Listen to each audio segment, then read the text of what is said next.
મિત્રો વર્ગ 3 ની આ પરીક્ષાનો એક સરસ મજાનો પ્રશ્ન કે 10 લાખ એટલે કેટલા મિલિયન. હવે તમને ખબર છે મિલિયન, બિલિયન ને ટ્રિલિયન, તો યાદ રાખજો 10 લાખ એટલે કે 1 મિલિયન. મિત્રો આ મિલિયન, બિલિયન અને ટ્રિલિયન એ જાણી લેવું છે. જો મિલિયન, પછી બિલિયન અને ટ્રિલિયન. તો આમાં છે શું તમારે આમ યાદ રાખવું હોય ને તો એક તો એમ કે મયડી, કોણ મયડી, તો કે બિલી મયડી. કેવી, તો કે ટીલી વાળી. તો આ ત્રણ વસ્તુ યાદ રાખજો કે પેલા મિલી, કોણ મિલી, તો કે બિલી મિલી. કેવી, તો કે ટીલી એના કપાળ ઉપર હતો એવી. બરાબર, એટલે પેલા તો આ યાદ રહી ગયું. બરાબર, હવે બીજી વસ્તુ 10 લાખ એટલે આપણે ખબર છે કે 1 લાખ એટલે કેટલા મીંડા છે, 5 મીંડા છે. એટલે કે મિલિયન એટલે કે 10 ની 6 ઘાત હશે, એટલે કે 6 મીંડા હશે. એટલે બીજી રીતે આપણે બોલીએ તો 10 લાખ બોલીએ છીએ. હવે આમાં શું છે ખબર છે કે આપણે 1 લાખ, પછી 10 લાખ, પછી કરોડ, પછી 10 કરોડ એમ છે.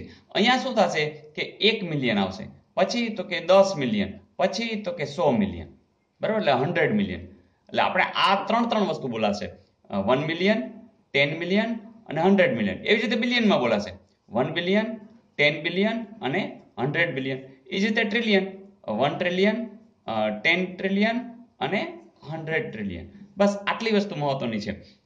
હવે તમે જ કહો, કોઈ એમ કે 10 લાખ પછી તો કરોડ આવે. બરાબર, તો 1 કરોડ એટલે કેટલા મિલિયન, તો કે 10. બરાબર, એ 10 કરોડ એટલે કેટલા મિલિયન, તો કે 100 મિલિયન. બરાબર, તો 100 મિલિયન. તો આ વસ્તુ ખાસ જોશો.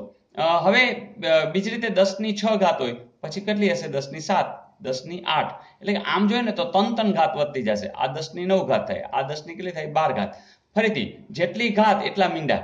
કોઈ એમ કે 10 ની 12 ઘાત એટલે એકડા પછી કેટલા મીંડા આવતા હશે, તો તમે તરત કહેજો કે જેટલી ઘાત છે એટલા મીંડા, એટલે એકડા પછી 12 મીંડા આવતા હશે. તો મિત્રો આ એક તમને ખબર હોવી જોઈએ.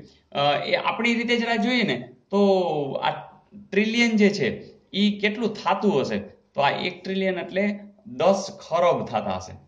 તમે કહેશો સાહેબ આ ખરબ, તો આપણે ખબર છે કે કરોડ, પછી 10 કરોડ, પછી અબજ બોલીએ છીએ અથવા અરબ બોલીએ છીએ. તો એ અબજ કે એના પછી પાછા 10 અબજ આવે ને પછી ખરબ આવે ને પછી 10 ખરબ આવે. તો 1 ટ્રિલિયન એટલે કે 10 ખરબ. તો આ વસ્તુ જરા નોંધ કરી લેજો તમારી યાદીની અંદર. હવે એવું પૂછે કોઈ કે 1 બિલિયનની અંદર એકડા પછી કેટલા મીંડા આવે છે, તો હવે ફટાફટ તમે કહેશો કે 9 મીંડા આવે છે. તો આ રીતે તમે પણ કામ કરી શકો. મિત્રો આ સમની અંદર 0.36 જેમ 1.8 બરાબર 6.4 જેમ x. હવે આમાં શું કરવાનું કે આવું હોય ને એને છેદમાં લખી નાખશું. એટલે 0.36 છેદમાં કેટલા, તો કે 1.8, પછી તો કે બરાબર 6.4 તો છેદમાં x. આપણે આ x ની વેલ્યુ શોધવી છે. હવે આપણે નિયમ હોય જાણીએ કે આ x ને આપણે આ બાજુ લઈ જશું, આને આપણે આ બાજુ લઈ જશું, આને આ બાજુ લઈ જશું. તો ગુણાકાર હોય ભાગાકાર, ભાગાકાર હોય ગુણાકાર. જેમ કે આ x છે આ બાજુ આવી જશે, 6.4 તો હતા, અહીંયા ભાગાકારમાં છે એટલે ઉપર વહી જશે ગુણાકારમાં. આ પણ આ બાજુ જશે એટલે ક્યાં આવી જશે, છેદમાં આવી જશે, ભાગાકારમાં આવી જશે. મિત્રો પોઈન્ટની બાબત એટલું વિચારીએ કે ધારો કે અહીંયા 1 પોઈન્ટ છે, અહીંયા 1 પોઈન્ટ છે, એટલે 2 પોઈન્ટ આપણે કાઢવા છે તો નીચે 100 લેવા પડે, તો અહીંયા 2 કાઢવા છે એટલે 100 લેવા પડે. એટલે માનો કે હવે પોઈન્ટ છે જ નહીં. હવે સીધે સીધું 18 × 1 18, 18 × 2 36 અને અહીંયા સીધા આવશે 32. જો મેં પોઈન્ટ એમને કાઢી નાખ્યા છે વિચારીને, તમે લોકોને ધારો કે ખ્યાલ ના આવે તો તમે આમ લખી શકો છો 64 ના 18 ના 36. પણ બંને જગ્યાએ બે જગ્યાએ પોઈન્ટ છે એટલે નીચે 100 કરો, અહીંયા પોઈન્ટ કાઢી નાખો 36 હોય તો એ ઉપર 100 કરો તો પછી એ 100 ઉડી જાય છે. તો શું જવાબ આવ્યો, તો જવાબ આવશે 32 અને એ 32 આ રહ્યો.